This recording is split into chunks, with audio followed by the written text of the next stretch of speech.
Konnichiwa. Your virtual life best friends Noemi Loinine is here.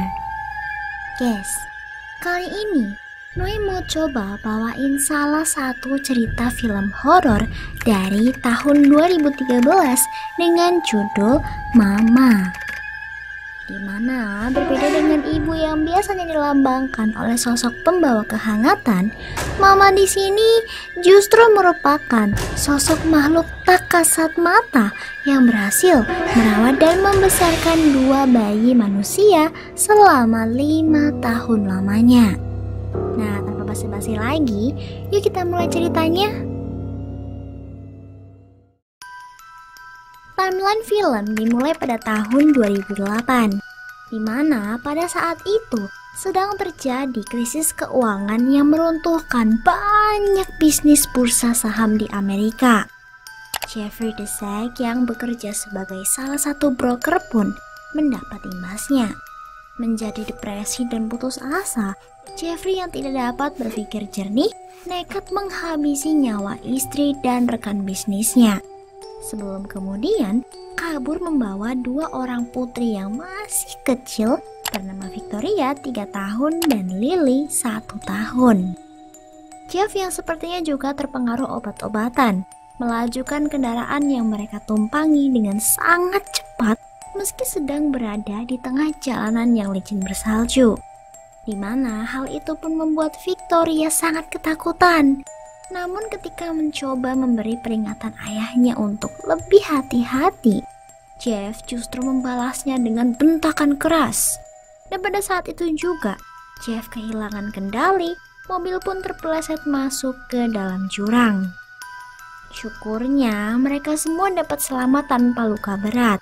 Tapi hal itu justru membuat Jeff semakin kalap, membawa putrinya masuk ke dalam kabin hutan terbengkalai untuk membunuh mereka semua. Ia pun membohongi Victoria untuk melepas kacamatanya dan berkata, "Hei, itu ada rusa hutan di luar kaca." Victoria yang penurut tentu mengikuti, memberikan kesempatan Jeff untuk bersiap menarik pelatuk pistolnya. Namun sebelum berhasil, ayah dua anak itu sudah lebih dulu diserang dan dibunuh oleh sosok bayangan misterius. Victoria yang mengalami rabun penglihatan pun tak dapat melihat jelas kejadian itu. Yang ada di pikirannya adalah kenyataan bahwa Jeff sudah tak ada di kabin dan mungkin telah meninggalkan mereka berdua di sana. Hingga 5 tahun pun berlalu. Dengan bantuan detektif yang ia sewa, Lucas, paman sekaligus saudara kembar identik dari sang ayah, berhasil menemukan keberadaan Victoria dan Lily di dalam kabin. Tapi sayangnya, karena sudah terlalu lama tinggal di sana, baik Victoria maupun Lily sudah ada dalam kondisi yang sangat mengenaskan dan tidak bisa bersikap layaknya bocah normal lainnya. Mereka menyerang orang yang mendekat, makan dan tidur pun menggunakan cara yang liar seperti binatang. Beruntung saat dievakuasi, Victoria masih dapat mengingat banyak kosakata untuk berkomunikasi. Ia yang diberi kacamata pun kemudian dapat melihat Lucas dengan lebih baik dan mengenalinya. Sidang untuk mendapatkan hak asuh keduanya sedang berlangsung, di mana Jen, bibi dari pihak ibu, mengungkapkan keberatannya apabila hak asuh jatuh ke tangan Lucas dan Annabelle yang tak pernah merawat anak sekalipun. Ia meminta banding, namun Dr. Gerald Dreyfus selaku psikiater mereka justru menawarkan kerjasama untuk membantu Lucas dan Annabelle. Dengan syarat, Victoria dan Lily akan berada di bawah perawatan dan pengawasannya selagi mereka diberikan fasilitas rumah tinggal yang lebih cocok ditinggali anak-anak. Demi memenangkan hak asuh dan kesembuhan gadis-gadis itu, Annabelle yang tadinya menolak pun akhirnya menerima tawaran tersebut. Lalu dalam sesi hipnoterapinya, Victoria menceritakan kisah seorang wanita malang yang mereka sebut dengan nama Mama. Pada kalanya, Mama melarikan diri dari rumah sakit jiwa untuk mengambil kembali bayi yang direnggut paksa darinya. Lalu membawa bayi itu ikut terjun bersamanya. Namun ketika ditanya bagaimana Mama memberitahunya, Victoria hanya menjawab kalau Mama menunjukkannya lewat mimpi. Nah, setelah dinilai mulai menunjukkan perubahan sikap yang lebih baik, kedua gadis itu diantar oleh Dr. Dreyfus menuju rumah baru yang akan mereka tinggali.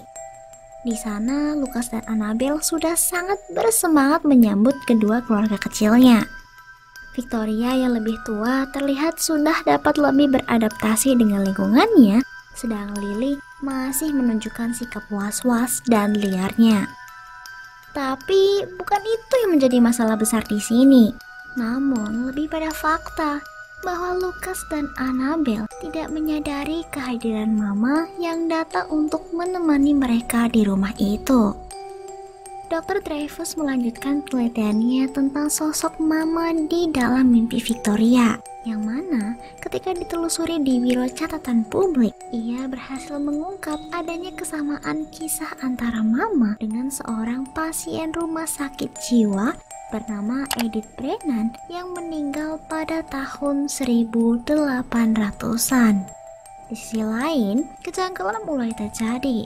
Annabel sering mendengar suara tawa bermain Lily yang nampaknya sedang tidak sendiri, maupun lampu yang sering berkedip sendiri. Lucas dan Annabel memanfaatkan waktu luang yang mereka miliki untuk bermesra-mesraan, yang tentu tidak disetujui oleh hantu pengintip yang mungkin cemburu melihatnya. Annabel yang nekat hendak mengurus sosok yang ia yakini sebagai perampok segera dicegah oleh Lucas yang sudah dulu pasang badan menggantikan istrinya untuk memeriksa rumah. Naas bukan perampok yang ia temukan, melainkan hantu tengil pengintip yang berhasil menyentil tubuh kekarnya hingga membuat Lucas jatuh terjungkal di anak tangga dan berakhir koma. Annabel ditinggal sendiri untuk menjaga kedua gadis itu mulai merasakan kehadiran sosok misterius di sekitar mereka. Namun, meski mengetahui adanya kejanggalan tersebut, Dr. Dreyfus justru menyangkal cerita Annabel dengan memberitahu bahwa Victoria adalah pengidap kepribadian ganda yang dapat bertindak sebagai sosok ibu. Sehingga lumrah saja jika bisa bernyanyi dengan nada rendah seperti cerita Annabel. Teror terus berlanjut. Lily masih bertindak liar dan sosok Mama justru semakin gencar mendekati Annabel. Sementara itu, Lucas berhasil bangun dari komanya setelah mendapat penglihatan mimpi dari Jeff yang menyuruhnya pergi menyelamatkan kedua putrinya di kabin hutan.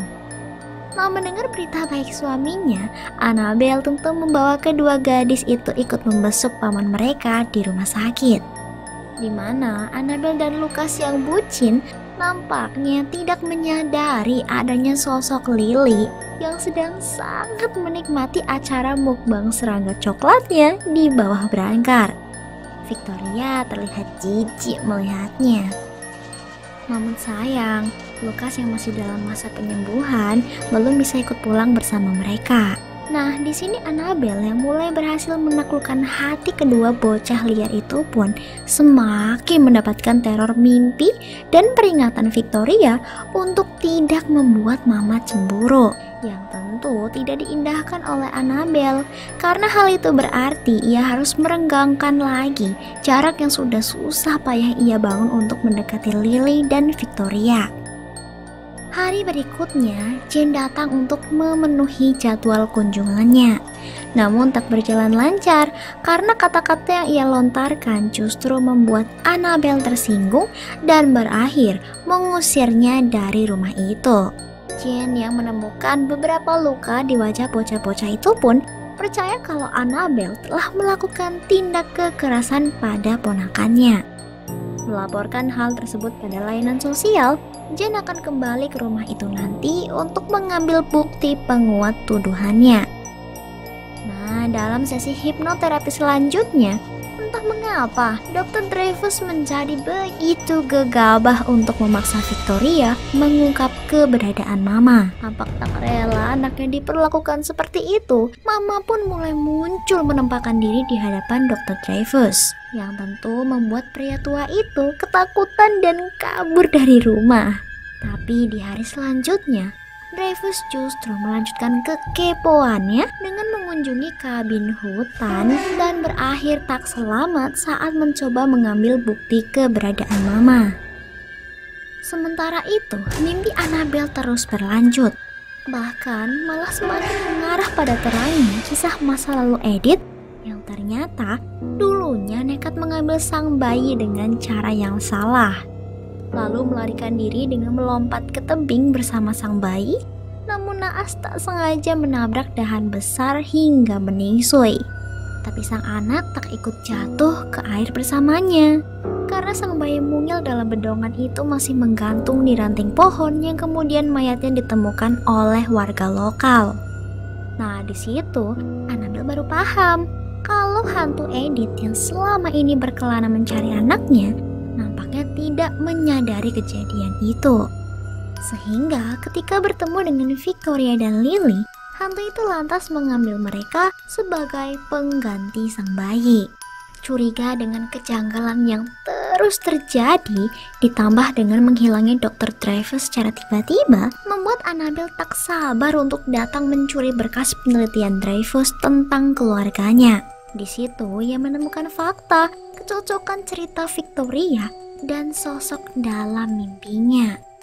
Lukas yang sudah lebih pulih pun pergi dari rumah sakit untuk mengunjungi terowongan di mana sosok Jeff muncul dalam mimpinya. Namun, Mama yang sangat marah sudah tak lagi pandang bulu, tak lagi bermain bersama mereka. Mama justru ikut meneror kedua gadis kecil itu, membuat Annabelle terkejut dan kewalahan melihat Lily yang nampak sangat ketakutan. Mama pun sudah tak lagi menyembunyikan dirinya. Ia pede bertatap muka langsung dengan Annabelle, bahkan berniat menghisap kesadarannya hingga pingsan. Di sisi lain, Bibi Jane malah datang mengendap untuk mencari bukti tanpa mengetahui apapun yang terjadi di dalam rumah itu. Di sana ia justru menjadi target empuk kebengisan Mama yang menggunakan tubuhnya untuk membawa anak-anak itu pergi. Annabelle yang kemudian sadar segera melanjutkan mobilnya secepat kilat menuju kabin hutan, di mana di sana ia bertemu Lukas yang tanpa babi bu segera berlari mencari keberadaan Victoria dan Lily yang hendak diajak pindah alam oleh Mama. Memasuki kabin, mereka menemukan tubuh Jane yang sudah tak lagi bernyawa. Lalu secara spontan, Annabelle menyerukan kalau kedua bocah itu pasti ada di tebing bersama Mama. Dan benar saja, rupanya Mama mau mereka ulang adegan dirinya yang mengajak terjun sang bayi. Namun kali ini menggunakan pemeran pengganti yang tak lain dan tak bukan adalah Victoria dan Lily sendiri. Nah, untuk mencegah Mama membawa keponakannya, Annabelle menawarkan sisa tulang belulang bayi yang ia temukan di kantor Dreyfus kepada Mama. Mama pun mengenali bayi itu sebagai anaknya yang hilang. Penampilannya berubah segar, nampak seperti manusia sesaat. Namun, momen yang seharusnya digunakan Annabelle dan Lukas untuk membawa gadis-gadis itu pergi ke tempat yang aman, spontan buyar karena Mama kembali menampilkan wujud seramnya akibat lantunan kata "Mama" yang terucap oleh bibir anak dajjal Lily, men-trigger serangan brutal Mama kepada Lukas dan Annabelle. Nah, beruntungnya Annabelle masih memiliki sisa kesadaran dan tenaga yang kuat untuk menarik kain piyama Victoria. Tentu saja demi mencegah anak itu ikut pergi bersama Mama. Victoria yang tergugah pun menangis, mengungkapkan isi hati kecilnya kalau ia tak mau ikut pergi. Berulang kali Lily mengajak kakaknya, "Ikutlah, Lily, Mama, Victoria," katanya. Dengan sesenggukan Victoria sang anak pintar pun menjawab, "Tidak, Lily, Mama, Victoria tetap di sini." Nah, karena sudah sepakat dengan perpisahan itu, Mama pun lanjut membawa Lily berpelukan masuk ke dalam bungkusannya, dan mereka jatuh menabrak dahan besar sebelum berubah menjadi ngengat. Annabelle dan Victoria yang ditinggalkan tak kuasa menahan tangis atas kepergian Lily ke alam lain. Dan Lucas yang ternyata masih hidup pun ikut berpelukan bersama mereka semua. Di tengah itu, seekor ngengat mendarat di tangan Victoria, membuat gadis itu spontan berhenti menangis dan percaya kalau itu adalah tanda bahwa jiwa Lily masih ada bersamanya. The end. Nah, jadi guys, pelajaran yang bisa kita petik dari film ini adalah bahwa benar kalau kasih sayang ibu itu sepanjang masa. Tapi kalau bisa ya, jangan dibawa sampai beda alam juga sih ya. Terima kasih yang sudah nonton. Jangan lupa like, subrek, dan lonceng ya kakak. Sampai jumpa lagi di pembahasan berikutnya. Bye-bye.